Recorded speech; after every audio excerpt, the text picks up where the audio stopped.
嗨嗨，我係小藍啊，我哋又出去玩啦。今次嘅地鐵站半天遊係圍繞住傳統嘅尖沙咀旅遊區，起點喺尖沙咀站金馬倫道 Boy 1出口，經過佐敦站嘅裕華國貨 A 出口，終點呢就喺尖東站星光大道 J 出口。途中唔單止經過百年遺跡、各國美食，仲能夠欣賞到世界一級嘅景色添啊！第一站係喺下晝先至出發，先嘆翻個法式嘅下午茶。呢一間餐館呢叫做享萬主義，位於 The One 商場嘅6樓。嚟到門口就覺得佢已經裝修得好靚啦，真係好想快啲入去啊！坐低咗之後就叫咗呢一個法式下午茶啦。佢有3層高㗎，佈置得好精緻啊！呢個係魚子醬配北海道珍寶帶子，同埋呢個法國鴨肝醬，仲有飛魚子蟹肉沙律嘅多士，仲有意大利風光火腿、番茄烤麵包，仲有招牌真空慢煮法式嘅焦糖燉蛋，同埋呢個白松露芝士蛋糕，仲有我最中意嘅法式馬卡龍，真係好好味啊！同埋呢一個爆炸糖3層朱古力蛋糕，再加埋我哋每人一杯橙汁同埋蘋果汁，咁就食完我哋呢一個法式嘅下午茶啦。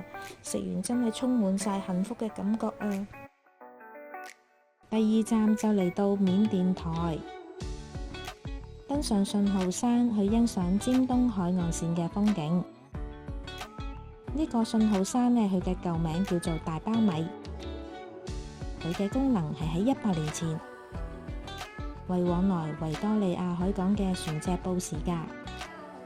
山上除咗呢一棟2層高嘅愛德華時代建築風格嘅信號塔之外呢，仲有一個涼亭，同埋一個休閒嘅空地。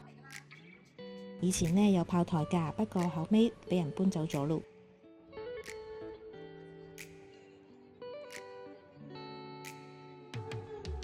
第3站就嚟到 K11 商場呢一間餐廳，去品嘗一下嚟自沖繩嘅人氣甜品店。我叫咗呢一個麻薯梳芙梨雪糕，同埋一杯熱嘅抹茶甩皮。呢一個麻薯梳芙梨呢嘅味道真係好正啊！佢好似一張好軟綿綿嘅棉胎咁樣冚喺一個梳芙梨上面，而梳芙梨呢真係好重嘅空氣感覺㗎。咁而呢一個雪糕呢，嗰啲奶味又好香添啊！再加上呢一個唔甜嘅抹茶啦，真係好襯啊！真係食咗之後就真係好難忘。第4站就位於柏麗大道對面嘅聖安德烈堂啦。佢建於1905年，係九龍區歷史最悠久嘅基督教英語教堂。喺2006年，聖安德烈堂仲被獲發聯合國教科文組織亞太區文物古蹟保護獎添。我都要嚟留翻幾個腳印先得。第5站就係嚟到佐敦道嘅廟街啦。廟街命名嘅日期係喺1921年11月10日，佢全長呢接近1公里㗎，分別南廟街啦同埋北廟街2個區域嘅。自從新冠疫情過後，呢一度就舉辦咗超過1年嘅美食夜繽紛節目啦。特別喺南廟街就係最熱鬧添，沿住廟街兩旁嘅美食車，食物嘅種類琳琅滿目。唔單止有一般嘅香港地道美食，仲有北京冰糖葫蘆、印度薩摩薩3個餃、菲律賓炸物、地中海烤肉串都喺呢度揾到㗎。仲有最歷史悠久嘅龜苓膏等等民間珍品添啊！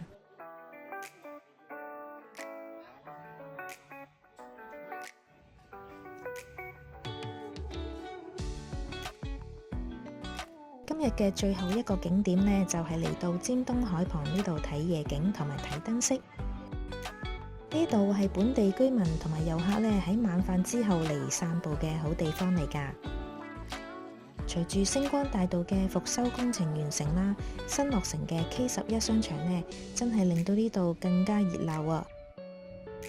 而張燈結彩嘅聖誕燈飾，由8週年紀念公園伸延到去海濱長廊呢一度，都係香港數一數二嘅打卡勝地嚟㗎。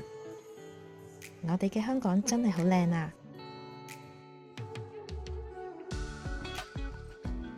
而影片中嘅景點資料呢，大家可以去下面嘅資訊欄嗰度揾到㗎。